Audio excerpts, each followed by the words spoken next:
أعمالنا من يهده الله فلا مضل له ومن يضلل فلا هادي له أشهد أن لا إله إلا الله وحده لا شريك له وأشهد أن محمدا عبده ورسوله صلى الله عليه وعلى آله وصحبه ومن سار على نهجه وتمسك بسنته إلى يوم الدين.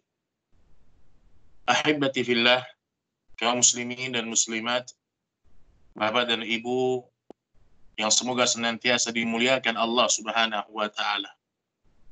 Alhamdulillah, segala puji bagi Allah Subhanahu wa taala yang telah memberikan nikmat yang begitu besar kepada orang-orang yang beriman.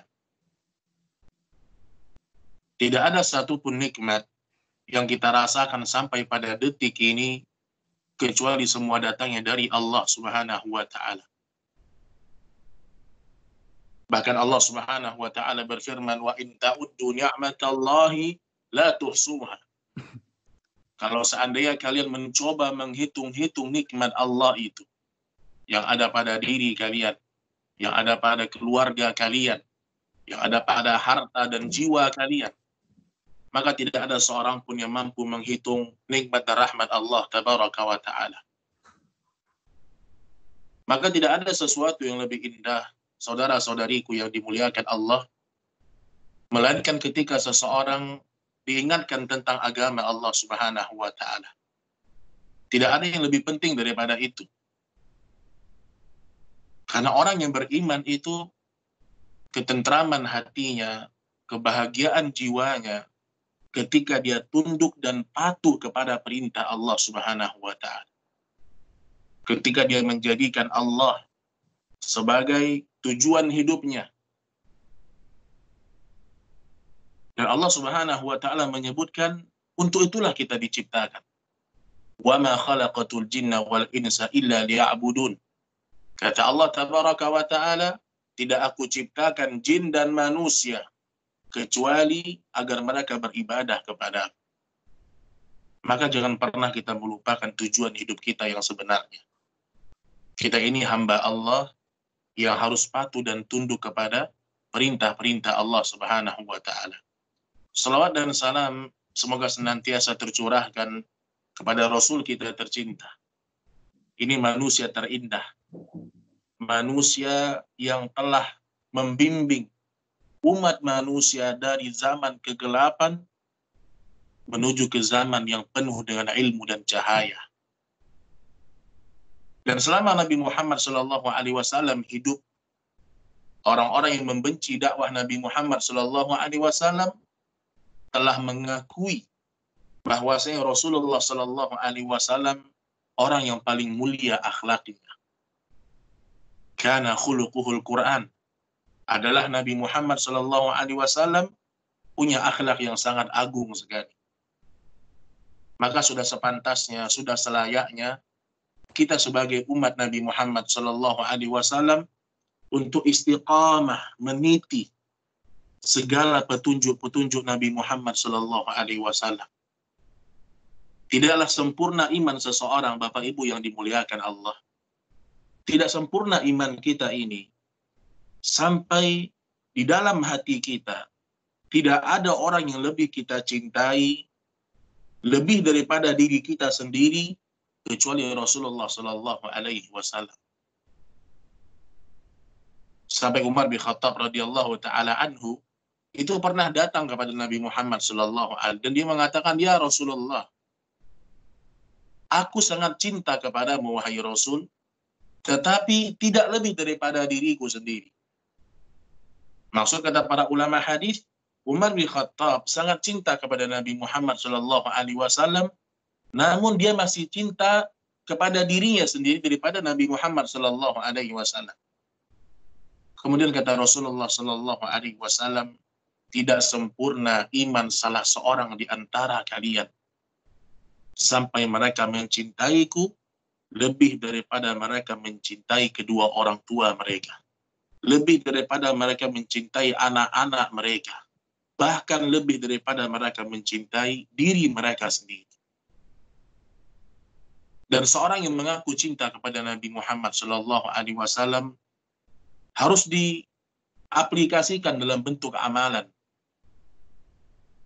Karena Nabi Shallallahu Alaihi Wasallam diutus oleh Allah Subhanahu Wa Taala untuk menjadi suri tauladan. Jadi kita ini Bapak Ibu, kita nggak butuh tauladan selain Rasul kita Shallallahu Alaihi Wasallam. Kalau kita berbicara masalah dunia pendidikan, berbicara masalah bagaimana menjadi seorang guru terbaik, bagaimana menjadi orang tua terbaik, bagaimana menjadi seorang rekan terbaik, maka semua sosok ini ada pada diri Nabi Muhammad Sallallahu Alaihi Wasallam. Laqad kana lakum fi Rasulillahi uswatun hasanah. Sungguh telah ada pada diri Nabi Muhammad Sallallahu Alaihi Wasallam suri tauladan yang terbaik.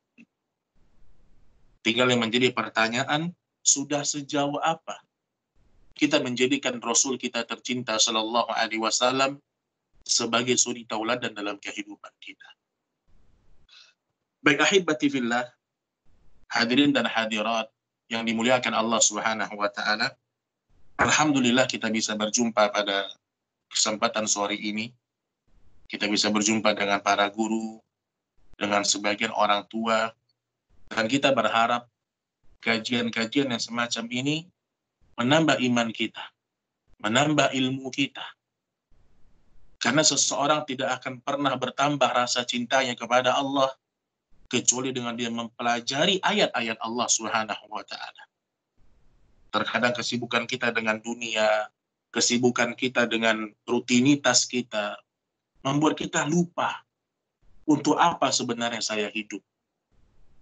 Maka insya Allah pada pertemuan ini kita akan belajar bersama-sama tentang keutamaan 10 hari pertama dari bulan Zulhijjah. Ahibati fillah, jemaah yang dimuliakan Allah, kalau bulan Ramadan itu mungkin orang terlihat perbedaan. Media itu memblow up atau menyiarkan tentang agungnya Ramadan. Kalau kita pergi ke masjid, kita akan melihat ada sesuatu yang berbeda. Orang semakin beribadah, orang datang ke masjid, orang meningkatkan ibadahnya. Kalau kita keluar dari rumah, kita akan terasa suasana Ramadan. Karena itu bulan yang penuh dengan kemuliaan. Namun, kalau kita melihat bulan Zulhijjah ini, kebanyakan manusia biasa-biasa saja. Kita kalau ke masjid, ya biasa saja pemandangannya. Kita kalau keluar rumah kita, orang-orang di jalan seakan-akan tidak ada apa-apa dari bulan Zulhijjah ini. Padahal Allah itu bersumpah, jemaah. Allah itu bersumpah dengan bulan yang mulia ini. Bahkan Nabi Muhammad SAW telah menyebutkan dalam sebuah hadis yang sahih, di mana Rasulullah SAW bersabda, dan ini menjadi salah satu keutamaan bulan Zulhijjah ini. Kata Nabi SAW, "Ma min ayyamin al-'amalu salih fiha ahabbu ila Allah min hadhil ayyam." Kata Rasul kita SAW, tidak ada hari di mana amal saleh lebih Allah cintai daripada hari-hari ini. Maksudnya 10 hari pertama bulan Zulhijjah. Kata Nabi, tidak ada amal saleh yang lebih mulia, yang lebih besar pahalanya daripada 10 hari ini. Kemudian bertanya sebagian para sahabat, "Ya Rasulullah, walal jihadu fi sabilillah?" Apakah orang yang berjihad tidak bisa mengalahkan ibadah di bulan-bulan yang mulia ini? Kata baginda Rasulullah sallallahu alaihi wasallam, "Walal jihadu fi sabilillah." Dan tidak juga dengan urusan jihad. Illa rajulun kharaja bi nafsihi wa malihi thumma lam yarji min dzalika bi syai'in. Kecuali orang yang keluar berjihad dengan jiwa dan hartanya, kemudian dia terbunuh di medan perang jihad itu. Hanya itu yang bisa mengalahkan ibadah di 10 hari pertama bulan Zulhijjah ini. Baik, jemaah yang dimuliakan Allah Subhanahu wa taala. Kita akan bagi menjadi dua bahasan pada pertemuan ini. Yang pertama kita akan bahas keutamaan khusus bulan Zulhijjah ini. 10 hari pertama bulan Zulhijjah ini. Dan bahasan yang kedua, apa amal yang harus kita kerjakan sehingga kita mendapatkan pahala yang besar di sisi Allah Subhanahu wa taala. Baik, ahibati fillah yang dirahmati Allah Subhanahu wa taala.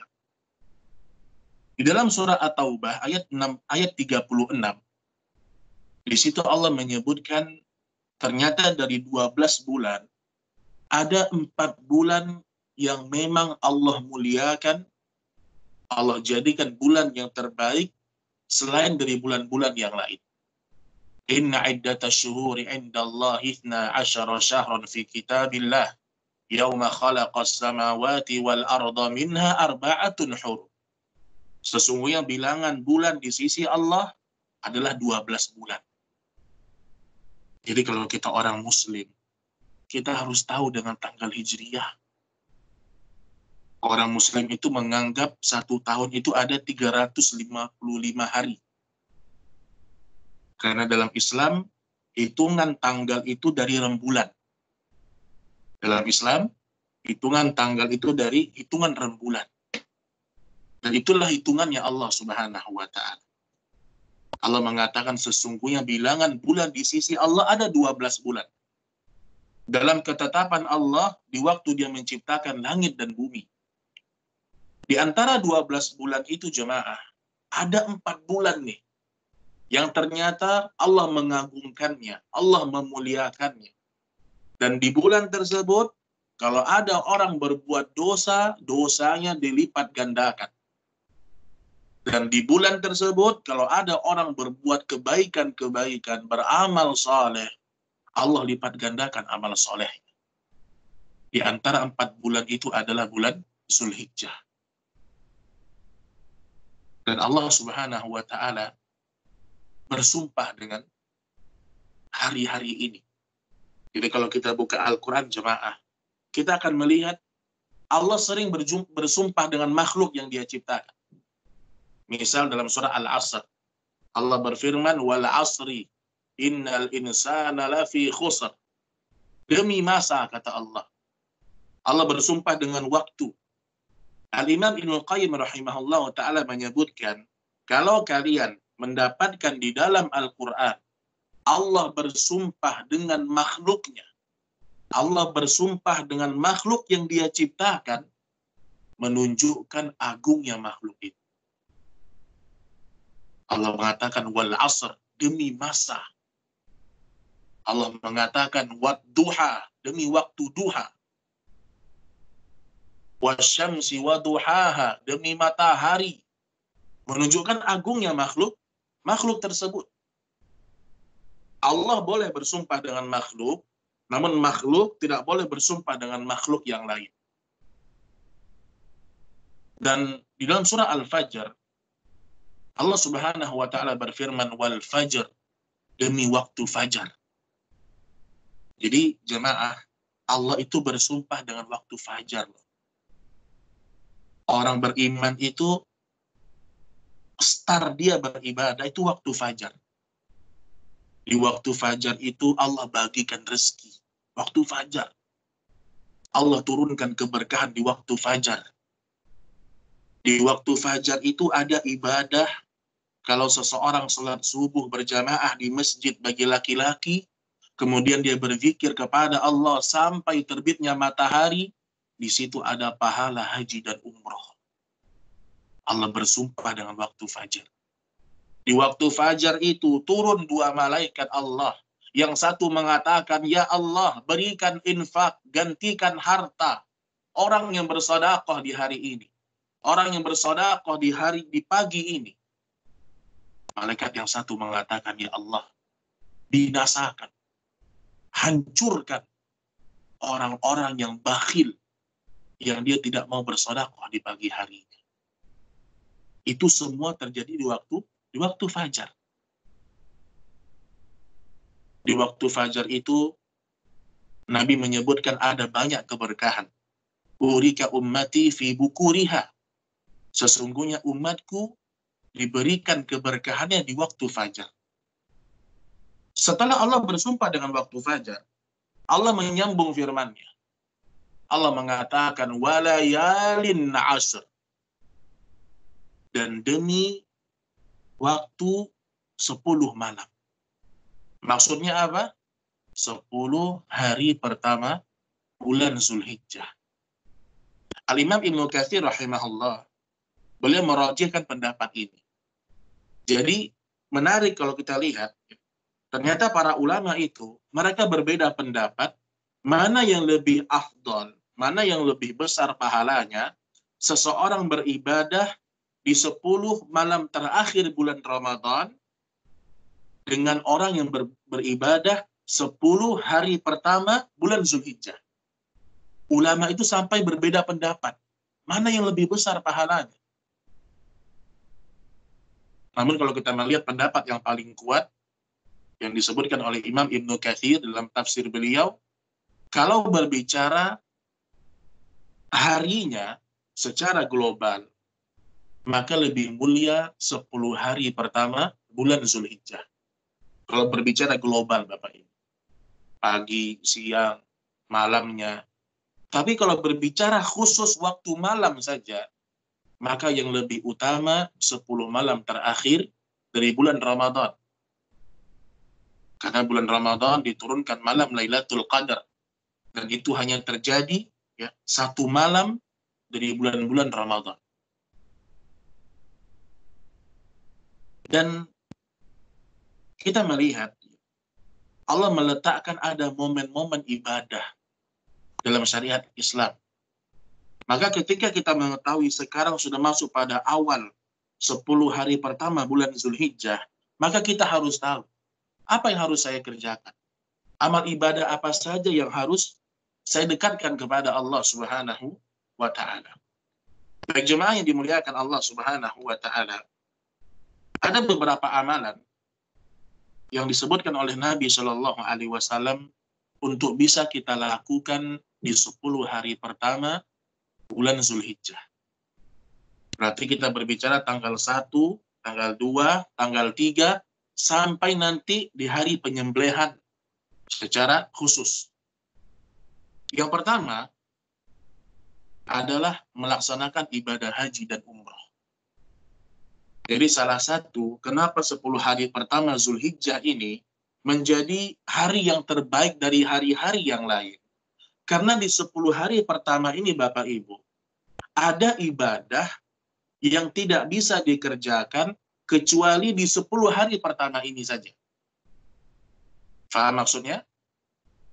Jadi ada ibadah hanya bisa dikerjakan di 10 hari pertama Zulhijjah saja. Dan di 10 hari pertama Zulhijjah ini, terkumpullah semua pondasi-pondasi amal. Di situ ada sholat, di situ ada zakat, di situ ada sedekah, di situ ada baca Al-Quran. Dan salah satu ibadah yang tidak ada selain di bulan Zulhijjah, ibadah haji dan ibadah nahar, berkurban. Ibadah haji, ibadah nahar.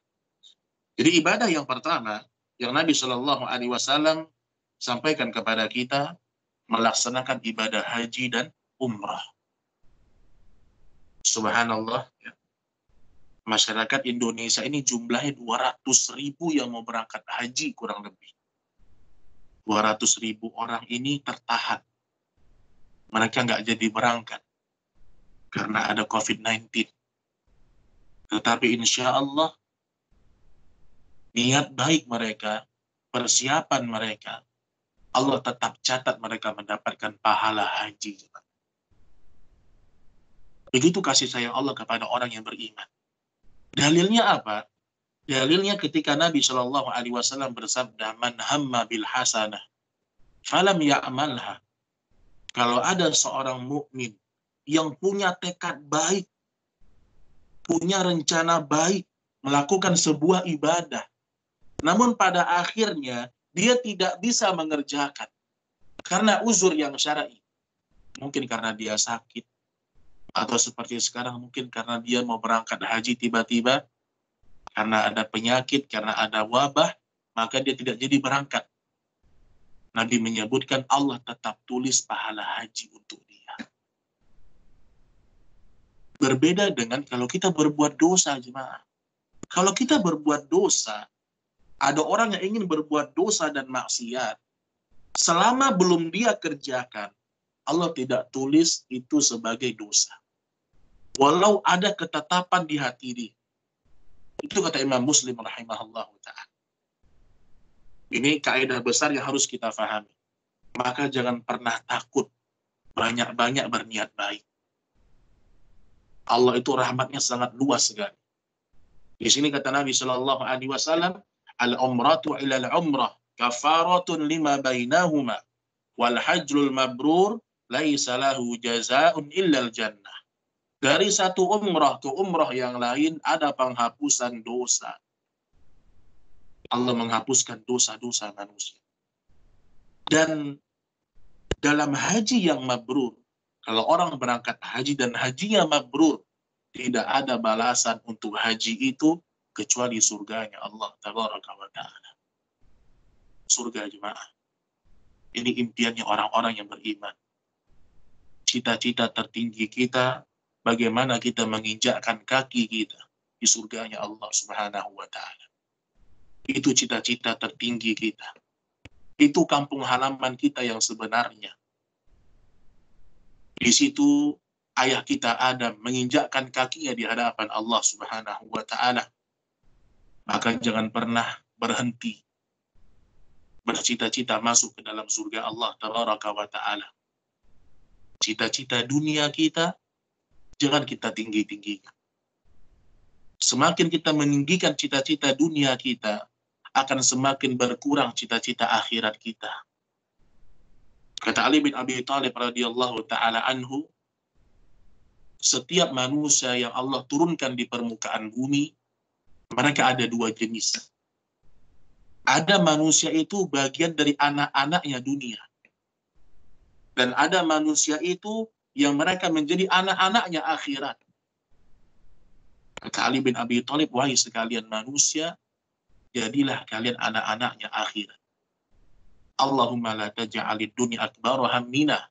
Di antara doa Nabi Muhammad sallallahu alaihi wasallam, ya Allah, jangan kau jadikan dunia ini sebagai tujuan terbesar hidup kami.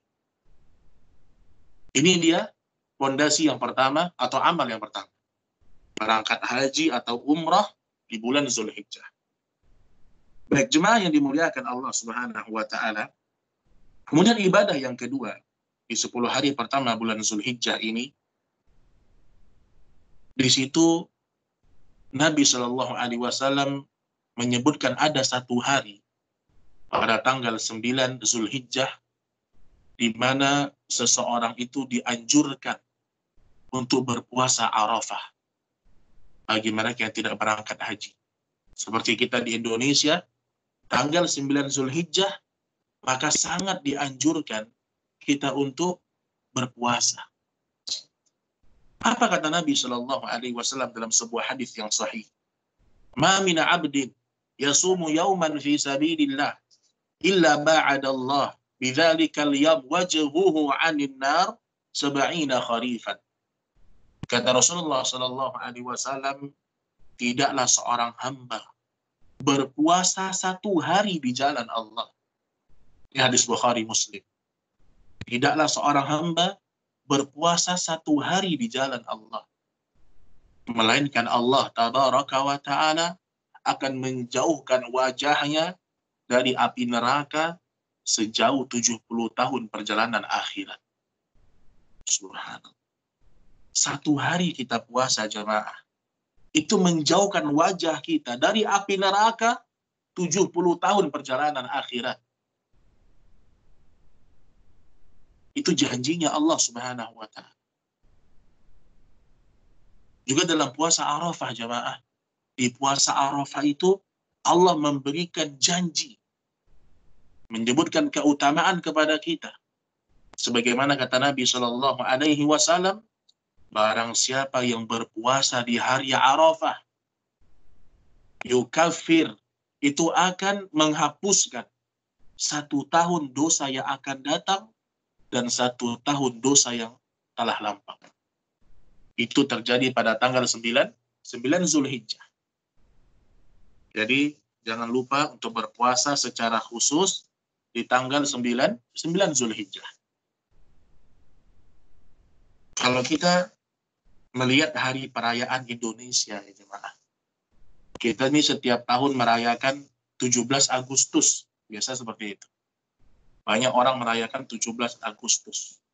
Mengingat pahlawan-pahlawan yang sudah berjuang dengan tenaga mereka, dengan keringat mereka menegakkan Indonesia ini.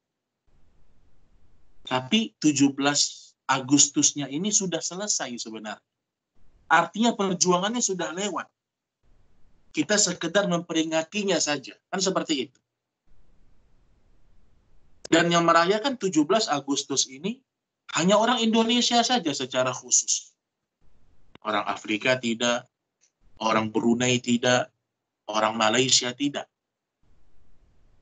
Nah, kalau di dalam Islam, ketika Allah meletakkan ada satu momen, misal puasa Arafah, itu bukan sekedar memperingati.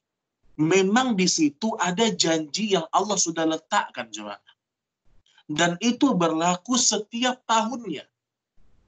Sekarang 2020, orang yang berpuasa Arafah, Allah berjanji akan menghapuskan dosa yang telah lampau, 1 tahun yang telah lampau, dan 1 tahun yang akan datang. Itu janjinya Allah. Tahun besok 2021 pun demikian. Tetap ada keutamaan itu. Kalau kita sekarang berpuasa Arafah di Indonesia, dan ada orang yang tinggal di Antartika, dia tinggal mungkin di Kutub Utara, dan dia berpuasa Arafah juga, dia juga tetap mendapatkan janji yang sama. Cuman terkadang kita ini kurang yakin dengan janjinya Allah Subhanahu wa Ta'ala. Kita bisa bayangkan, ahibati fillah, kalau kita punya hutang sama orang. Kita punya hutang sama orang. Misal hutang kita 10 juta. Terus kata orang yang memberikan hutang kepada kita, kalau kamu puasa 1 hari, hutang kamu yang tahun lalu saya anggap lunas. Kita pasti puasa tuh. Atau sebaliknya, kalau kita dikatakan kepada kita, kalau kamu puasa 1 hari, 1 tahun ke depan, gaji kamu saya naikkan. Kita pasti puasa tuh 1 hari. Itu janjinya manusia. Sekarang janjinya pencipta kita. Yang menciptakan jari jemari kita ini Allah. Yang menciptakan tubuh kita Allah. Dan dia mengatakan, kalau kalian berpuasa 1 hari, di tanggal 9 Zulhijjah, aku ampunkan dosa yang telah lalu 1 tahun, dan aku ampunkan dosa yang akan datang 1 tahun. Ini kalau kita berbicara khusus puasa pada 1 hari. Tetapi bagaimana Ustadz kalau seandainya kami tetap ingin berpuasa dari tanggal 1 sampai tanggal 9 Zulhijjah. Hadis Nabi Shallallahu Alaihi Wasallam tadi, tidak ada hari di mana yang Allah lebih cinta amalan kecuali di 10 hari pertama bulan Zulhijjah. Di sini kata para ulama hadis, ini menunjukkan bolehnya seseorang berpuasa dari tanggal 1 sampai tanggal 9 Zulhijjah. Jadi hadis ini bersifat umum, maka kita memahaminya secara umum. Jadi semua ibadah, kalau kita berbakti sama orang tua kita di hari-hari sekarang sampai nanti tanggal 10 Zulhijjah, itu pahalanya berbeda dengan kita berbakti selain di tanggal ini.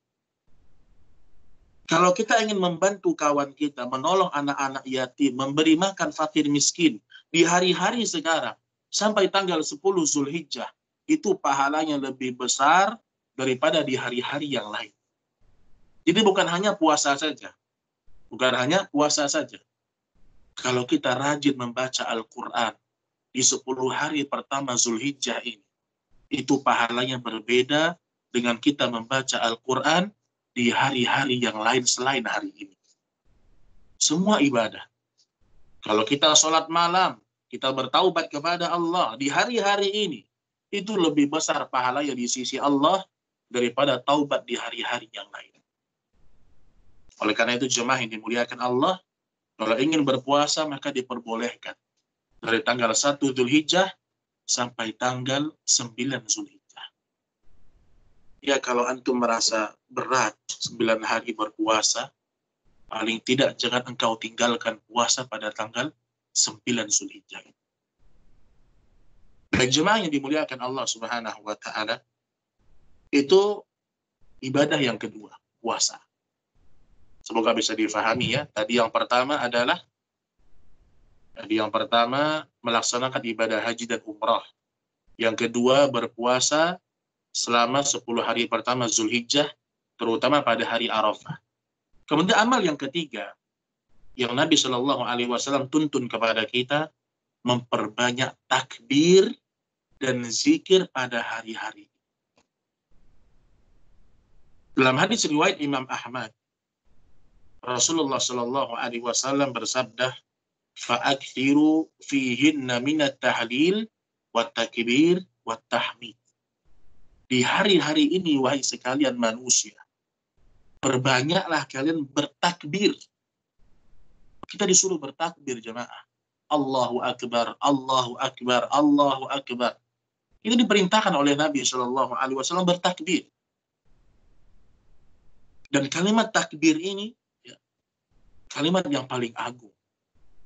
Setelah kalimat la ilaha illallah, Allah maha besar, Allah maha perkasa, Allah satu-satunya zat yang berhak diibadahi. Kemudian kalimat tahlil, ya, la ilaha illallah. Kalimat tahmid misalnya, alhamdulillah, nah, atau subhanallah, dan seterusnya. Ya. Takbir, tahmid, tahlil, dan zikir-zikir yang lain, itu boleh kita baca di 10 hari pertama bulan Zulhijjah ini. Nah, sebagian mungkin bertanya, Ustaz, kapan kita bertakbir ini, Ustaz? Apakah ada waktu khususnya kita bertakbir? Syekh Muhammad bin Shalih Utsaimin menyebutkan ada dua. Ada takbir yang muqayyad, ada takbir yang mutlak, dan ada takbir yang muqayyad. Takbir yang mutlak ini apa? Takbir mutlak adalah takbir yang boleh kita baca kapanpun, dimanapun, semenjak tanggal 1 Zulhijjah sampai nanti di hari 10 Zulhijjah. Secara umum. Kita boleh baca di pasar, kita boleh baca di atas mobil kita boleh baca di atas kendaraan kita boleh baca setelah selesai sholat, boleh. Ya. Ini takbir mutlak. Dan ini yang dilakukan oleh para sahabat Nabi. Di antara Abdullah bin Umar dan Abu Hurairah radhiyallahu taala anhu. Ibnu Umar itu disebutkan salah satu sahabat yang paling mirip tata cara ibadah dengan Nabi Shallallahu Alaihi Wasallam, itu Ibnu Umar. Sampai beliau pernah menyebutkan, saya tidak pernah mau masuk ke pintu masjid itu yang Nabi tidak pernah masuk di pintu itu. Walaupun hukumnya halal sebenarnya. Tapi begitulah semangat beliau dalam meniru ibadah Nabi Muhammad Shallallahu Alaihi Wasallam. Beliau disebutkan ketika masuk 10 hari pertama bulan Zulhijjah jemaah, beliau pergi ke pasar-pasar. Di situ beliau bertakbir, Allahu Akbar, Allahu Akbar, Allahu Akbar, la ilaha illallah, Allahu Akbar. Begitu seterusnya, dan seluruh orang mengikuti beliau. Maknanya apa? Mereka bertakbir, mengagungkan syiar agama Allah Tabaraka wa Ta'ala pada hari itu. Masing-masing mereka bertakbir. Ini takbir yang mutlak. Ya. Kemudian takbir muqayyad, ini takbir yang berkaitan dengan waktunya. Dan ini berlaku ya setelah kita menyembelih hewan kurban kita, dan kita boleh bertakbir setelah selesai sholat fardu sampai nanti tanggal 13 Zulhijjah, batasnya waktu asar. Habis selesai sholat zuhur kita baca takbir, habis asar kita baca takbir, ya. Khusus setelah selesai sholat. Dan ini berlaku sampai tanggal 13 Zulhijjah, ketika setelah selesai sholat asar, dikerjakan. Perbanyak memuji Allah jemaah. Kenapa Nabi Shallallahu Alaihi Wasallam menyebutkan kita harus banyak memuji Allah? Karena semakin sering kita memuji Allah, semakin kita itu berterima kasih kepada Allah. Kita ini jarang berterima kasih kepada Allah. Sudah jutaan nikmat yang kita rasakan sampai detik ini. Sudah berapa macam kebahagiaan yang Allah titipkan di hati kita detik ini. Namun terkadang manusia melupakan pemberian Tuhannya Allah Subhanahu wa taala. Fabi ayyi ala'i rabbikuma tukadziban. Nikmat mana lagi hai manusia yang kalian dustakan? Baik, ini dia amal yang ketiga, memperbanyak takbir dan zikir pada hari-hari tersebut. Kemudian yang keempat, di antara amal yang bisa kita kerjakan di tanggal atau di 10 hari pertama bulan Zulhijjah, yaitu memperbanyak taubat. Memperbanyak taubat. Kalau kita bertaubat, di selain tanggal 10 pertama bulan Zulhijjah, Allah pasti maafkan taubat itu. Kalau kita bersungguh-sungguh bertaubat kepada Allah. Namun ketika kita bertaubat di hari-hari yang terbaik, di hari-hari yang Allah menjanjikan, di situ ada amal soleh yang berlipat ganda, maka seorang mukmin semakin dia meningkatkan taubatnya kepada Allah.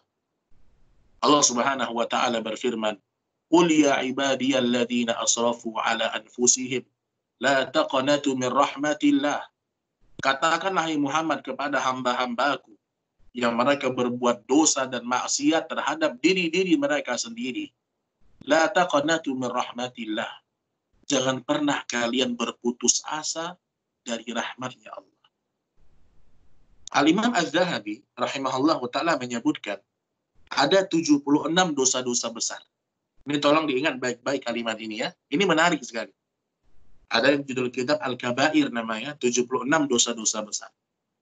Di situ Al-Imam Az-Zahabi menyebutkan di antara dosa besar ketika seseorang meyakini Allah tidak mengampunkan dosa.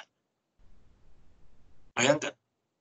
Jadi kalau ada orang meyakini, Ustaz, ana sudah lama tidak sholat, ana selalu berbuat zina, ana selalu makan riba, ana telah banyak mengambil harta anak yatim, ana sering menzolimi orang. Apa mungkin Allah ampunkan dosa saya, Ustaz? Ketika dia meyakini Allah tidak mengampunkan dosanya, padahal rahmat Allah sangat luas, keyakinan ini bisa jatuh kepada dosa besar yang lain. Jadi orang yang beriman itu, dia memahami dia punya Rabb yang maha mengampunkan segala dosa-dosa. Maka di tanggal-tanggal ini jemaah, dekatkan diri kepada Allah. Berbanyak taubat kepada Allah. Dan sungguh, Allah Subhanahu wa taala telah menyebutkan dalam sebuah riwayat di mana Allah Subhanahu wa taala berfirman, "Ya ibna Adam, law ataitani biqarabil ardi khataya, thumma la tusyrikuna bihi syai'ah, ataituka biqarabil ardi maghfirah." Kata Allah, hai anak Adam, kalau seandainya kalian berbuat dosa seluas langit dan bumi, kita bisa bayangkan orang berbuat dosa dan menghadap Allah seluas langit dan bumi. Allah mengatakan, aku akan ampunkan dosa itu selama kalian tidak berbuat syirik kepada aku, atau selama kalian telah bertaubat dari dosa syirik itu. Jemaah yang Allah muliakan, jangan sampai besok di hari kiamat salah satu buku yang paling kita takuti besok di hari kiamat, buku yang kita susun sendiri. Maksudnya apa? Buku catatan amal kita. Itu kita yang menyusunnya, jemaah. Wa nad'ul mawazinal qista liyaumil qiyamah fala tudlamu nafsun syai'ah wa in kana mithqala habatin min khardalin ataina biha wa kafa bina hasibin. Allah menyebutkan kami letakkan timbangan di hari kiamat. Kami berikan catatan-catatan amal di hari kiamat kepada manusia. Catatan amal yang kita buka di hadapan Allah besok di akhirat Itu kita yang menyusunnya di dunia. Bukan Allah yang membuatnya. Kita yang menyusunnya dengan kebaikan dan kebaikan. Atau kita yang menyusunnya dengan keburukan dan keburukan. Tidak ada buku yang lebih kita takuti besok di hari akhirat kecuali buku catatan yang kita susun sendiri. Oleh karena itu jemaah yang dimuliakan Allah, perbanyak taubat, perbanyak istighfar di hari-hari ini. Ini amal yang Nabi Shallallahu Alaihi Wasallam juga sebutkan kepada kita. Berkaitan dengan masalah taubat yang jemaah yang dimuliakan Allah, taubat ini ada dua bentuk ya sebenarnya. Ada taubat dari dosa yang berkaitan dengan manusia, dan ada taubat yang berkaitan dengan Allah langsung. Kalau kita pernah melakukan dosa yang berkaitan dengan Allah langsung, tidak sholat, tidak puasa, berbuat syirik, menyekutukan Allah, dan seterusnya, kita bisa langsung taubat dengan Allah Subhanahu wa Ta'ala. Tetapi kalau dosa itu berkaitan dengan hak manusia, kita pernah menfitnah orang, kita pernah mungkin menyakiti hati orang lain, kita mungkin pernah mengambil harta orang lain, taubatnya tidak cukup hanya kepada Allah, tapi harus juga kepada manusia yang pernah kita zalim. Baik, kemudian yang terakhir, karena waktu kita terbatas, di antara amal yang juga diajarkan oleh Nabi Shallallahu Alaihi Wasallam adalah berkurban pada hari raya kurban dan hari-hari tasyrik. Dalam hadis Bukhari, Nabi Shallallahu Alaihi Wasallam bersabda, "Wa qad thabata 'anna an-nabiy Shallallahu Alaihi Wasallam dhaha bi kibashaini." Disebutkan bahwasanya Nabi Shallallahu Alaihi Wasallam menyembelih 2 ekor domba jantan berwarna putih dan bertanduk. Beliau sendiri yang menyembelihnya dengan menyebut nama Allah dan bertakbir, serta meletakkan kaki beliau di sisi tubuh domba itu. Jemaah yang Allah muliakan, kalau kita ada rezeki, ada kelapangan, maka berkurbanlah jemaah. Berkurban. Kalau kita ada harta, berkurbanlah. Karena kata Nabi Shallallahu Alaihi Wasallam, barang siapa yang diberikan keluasan rezeki oleh Allah dan mereka tidak mau berkurban di hari itu, fala yaqrabanna masjidana, kata Nabi. Jangan kalian dekat-dekat dengan masjidku. Bayangkan gimana. Ini tegas dari Nabi. Siapa yang diberikan kelapangan harta, dia bisa berkurban dan dia tidak mau berkurban. Kata Nabi, fala yaqrabanna masjidana. Jangan kalian dekat-dekat dengan masjidku. Di kurban ini secara umum bahasan kita, kalau kita berkurban 1 kambing untuk 1 kepemilikan. Secara hukum asal, kalau seorang kepala rumah tangga sudah berkurban, seorang istri dan anak-anak yang tinggal di rumah itu tidak perlu lagi berkurban. Gugur kewajiban kurbannya. Namun kalau seandainya istrinya punya harta, anaknya punya harta, dan dia mau berkurban juga, itu keutamaan yang baik untuk dia. Tidak mengapa. Nah, kalau kita sudah berkurban, tanggal 1 Dzulhijjah kemarin, maka sahibul kurban tidak boleh lagi memotong kukunya dan mencabut atau memotong rambut. Jadi bagi sahibul kurban, jadi orang yang berkurban, itu jangan dia memotong kukunya atau memotong rambutnya sampai sembelihannya dipotong. Ini diantara sunnah Nabi kita Sallallahu Alaihi Wasallam. Kata Nabi Sallallahu Alaihi Wasallam, "Idza ra'aitum hilal Dzulhijjah wa arada ahadakum an yudahi, falyamsik an sya'rihi wa adfarihi." Jika kamu melihat hilal bulan Dzulhijjah, kalau sudah masuk 1 Dzulhijjah jemaah, maka kalian yang berkurban, kata Nabi, janganlah dia memotong rambutnya dan kukunya. Wallahu ta'ala a'lam bishawab. Inilah yang bisa kita sampaikan pada pertemuan ini. Maka semoga Allah Subhanahu wa ta'ala menambahkan semangat kita, menjadikan kita orang-orang yang senantiasa mendekatkan diri kepada Allah, beribadah sebanyak-banyaknya kepada Allah. Dan semua ibadah yang kita kerjakan di 10 hari pertama ini jemaah, pahalanya lebih besar daripada hari-hari yang lain. Termasuk membaca Al-Quran, termasuk berbakti kepada orang tua, termasuk menyantuni anak yatim dan seterusnya. Wallahu taala a'lam bishawab. Ini yang bisa Ana sampaikan pada pertemuan ini. Semoga antum dan kita semua diberikan taufik oleh Allah dan diberikan kesehatan sehingga kita bisa senantiasa mendekatkan diri kepada Allah Subhanahu wa taala dan beribadah yang maksimal kepada Allah Subhanahu wa taala. Baik, kalau ada pertanyaan sebelum kita tutup, dipersilahkan bagi yang ingin bertanya. Wallahu taala a'lam bishawab.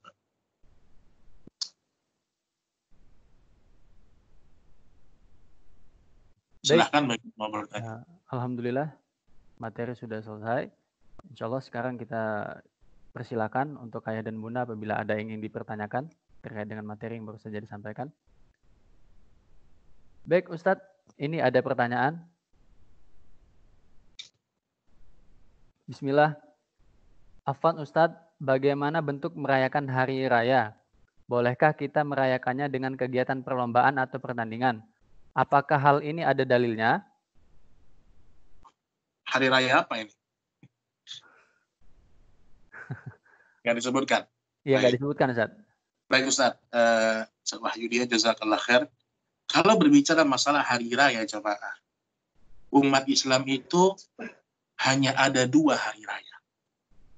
Umat Islam itu hanya ada 2 hari raya. Hari raya Idul Fitr dan hari raya Idul Adha. Ini kalau hari raya tahunan. Tapi kalau ada hari raya mingguan, termasuk dalamnya adalah hari Jumat. Hari Jumat. Min sayyidil ayyam yaumul Jum'ah. Di antara hari yang paling mulia jemaah itu hari Jumat. Jadi kalau kita berbicara masalah hari raya umat Islam, hanya ada 3 hari raya umat Islam. Idul Fitri, Idul Adha, dan hari raya yang sifatnya mingguan adalah hari Jumat. Itu hari rayanya umat Islam. Nabi Shallallahu Alaihi Wasallam menyuruh kita berhari raya di hari itu. Termasuk Idul Fitr itu kan hari makan-makan. Idul Adha juga di antaranya adalah hari berkurban. Makanya kenapa Nabi Shallallahu Alaihi Wasallam melarang kita untuk berpuasa di hari-hari tasyrik, ya kan? Gak boleh. Karena itu hari kebahagiaan, hari kesenangan manusia. Maka kalau dikatakan bolehkah kita melakukan lomba-lomba di hari raya itu, wallahu ta'ala a'lam, selama itu adalah perlombaan yang memang ditujukan dalam rangka pendidikan dan tidak menyelisihi sunnah Nabi Shallallahu Alaihi Wasallam, maka diperbolehkan di hari 2 hari raya itu. Tetapi yang perlu kita ingat bahwasanya kita mendidik keluarga kita dan anak-anak kita untuk menjadikan 2 hari raya ini hari raya yang sebenarnya umat Islam. Jadi kalau kita berbicara dalil, hanya ada 3 hari raya umat Islam. Selain itu, tidak ada hari rayanya umat Islam. Wallahu ta'ala a'lam bishawab. Baik. Syukran jawabannya Ustaz.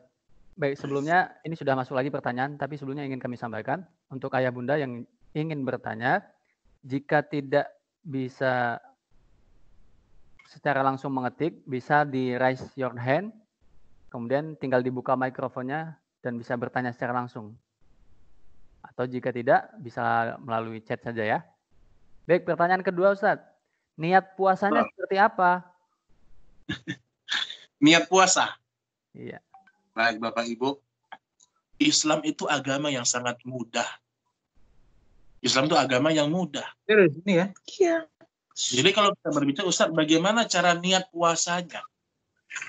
Kalau kita kembali kepada petunjuk Nabi kita Shallallahu Alaihi Wasallam, ternyata Nabi tidak pernah mengajarkan kita lafaz niatnya. Nabi nggak pernah ajarkan kalau puasa Arafah ini lafaz niatnya. Nabi tidak pernah ajarkan. Atau kalau mau puasa Ramadan ini niatnya. Nabi tidak pernah ajarkan. Tapi yang ditanamkan oleh Nabi benar-benar berniat di dalam hati saja. Sama seperti kita Bapak Ibu. Kalau Bapak bangun makan sahur untuk puasa Arafah nanti misalnya, dan Bapak tidak mengatakan, saya berpuasa hari ini, puasa Arafah, karena Allah Ta'ala. Kalau kita tidak sebutkan kalimat ini, tapi kita sudah makan sahur, itu sudah bagian dari niat. Karena Allah tidak perlu lafaz niatnya. Yang Allah nilai adalah ketetapan di hati kita. Ini yang sesuai dengan sunnah Nabi Shallallahu Alaihi Wasallam. Jadi kalau kita baca dalil, tidak pernah Nabi mengajarkan sahabat itu bagaimana cara berniat, tidak pernah. Dan tidak pernah Nabi Shallallahu Alaihi Wasallam mengajarkan kita ini lafaz niat yang harus dibaca. Tidak ada jemaah. Jadi kalau kita tahu besok tanggal 9 Zulhijjah misalnya, dan kita mau berpuasa, kita puasa saja. Kita makan sahur saja. Karena niatnya letaknya di dalam hati. Niat itu tempatnya di dalam hati. Alaihissallah bi'a'lama bima fi suduril alamin. Bukankah Allah tahu apa yang ada pada dada-dadanya orang-orang yang beriman? Tanpa kita lafazkan, insya Allah itu sudah bagian dari niat. Bahkan sebagian para ulama, bahkan mayoritasnya, mereka mengatakan membaca niat ini tidak sesuai dengan tuntunan Nabi Muhammad SAW, maka harus ditinggalkan.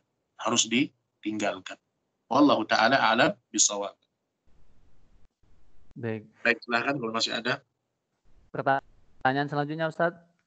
Ustadz, Ya. Bagaimana hukum berkurban melalui lembaga yang khusus menyalurkan kurban ke daerah terpencil, namun dalam bentuk daging kaleng?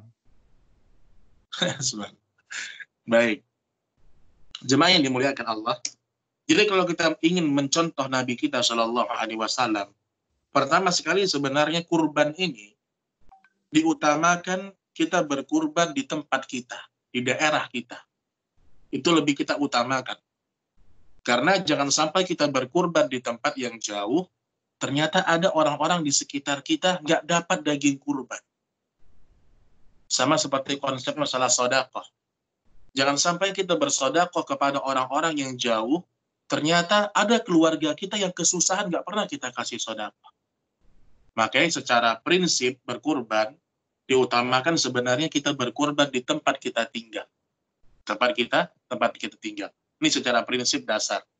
Nah, kemudian yang kedua, secara prinsip dasar juga, ketika kita berkurban, Nabi Shallallahu Alaihi Wasallam menyuruh kita memakan paling tidak sepertiga dari daging hewan kurban kita. Itu sunnah Nabi SAW. Jadi kalau Bapak Ibu berkurban, di antara sunnah Nabi, anjuran Nabi, kita juga makan daging kurbannya kita. Sepertiganya kita boleh makan. Sepertiga kita boleh makan. Berarti kalau kita berkurban di tempat yang jauh, kita nggak bisa makan daging kurban kita. Nanti kita akan jelaskan hukumnya. Itu yang secara prinsip yang berikutnya. Kemudian juga yang berikutnya, dalam masalah berkurban jemaah, kita harus memastikan benar-benar hewan kurban kita itu sehat. Hewan kurban itu kan memenuhi syarat. Karena kita tidak tahu ya, kita tidak menuduh banyak lembaga, tidak. Tetapi kita ingin berhati-hati. Jangan sampai kita tidak mengetahui kualitas hewan kurban kita.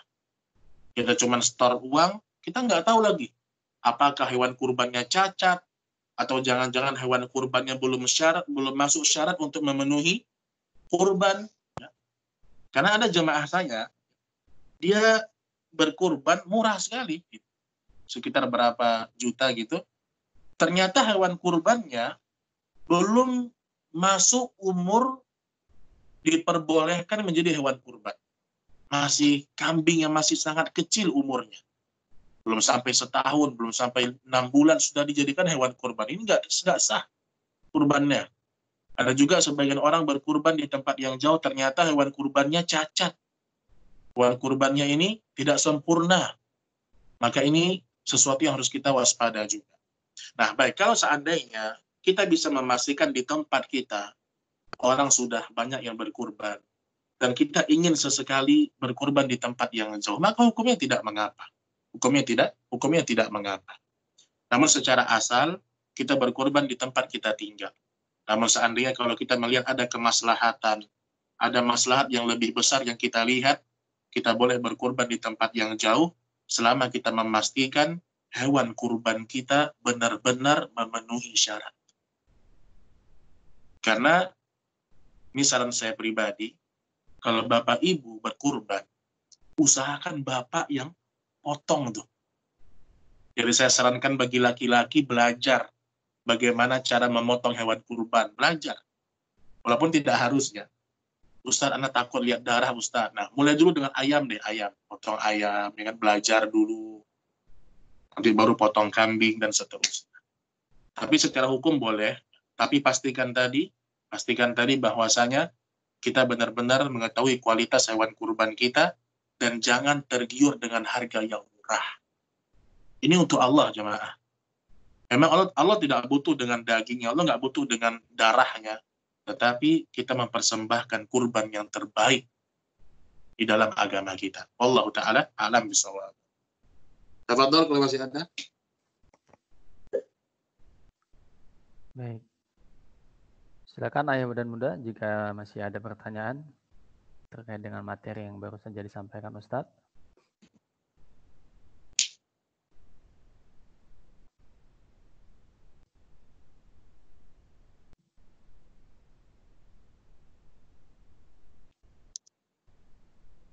Oh, mungkin sudah nggak ada pertanyaan lagi nih, Ustadz. Oke, insyaallah ini di chat oleh kosongnya. Ya, di sini di chat kosong. Baik, karena waktunya juga sudah sesuai dengan jadwal yang kita siapkan dan mungkin juga sudah tidak ada pertanyaan lagi terkait materi ini. Mungkin sedikit kami simpulkan untuk lebih menguatkan apa yang sudah kita dapatkan dari materi yang Ustadz sampaikan, bahwa terkait dengan bulan Dzulhijjah ini, bahwa beliau tadi menyampaikan pembagian dibagi menjadi dua. Beliau menyampaikan tentang keutamaan bulan Dzulhijjah, kemudian amal apa yang harus dilakukan di bulan Dzulhijjah ini. Yang pertama, amal yang harus kita lakukan dan kita perbanyak di bulan Dzulhijjah ini adalah kalau kita mampu dan bisa tentu adalah haji dan umrah. Kemudian yang kedua, puasa secara umum dari awal bulan ya, sampai seterusnya. Kemudian secara khusus puasa Arafah yang insya Allah nanti akan jatuh pada hari Kamis depan insya Allah ya, tanggal 30 Juli. Nah, yang mana pahalanya luar biasa, Masya Allah besar, mengampuni dosa 1 tahun yang lalu dan 1 tahun yang akan datang. Jadi semangat untuk bisa meraih keutamaan tersebut. Kemudian memperbanyak takbir dan zikir. Ya. Setelahnya juga kita dianjurkan untuk memperbanyak taubat.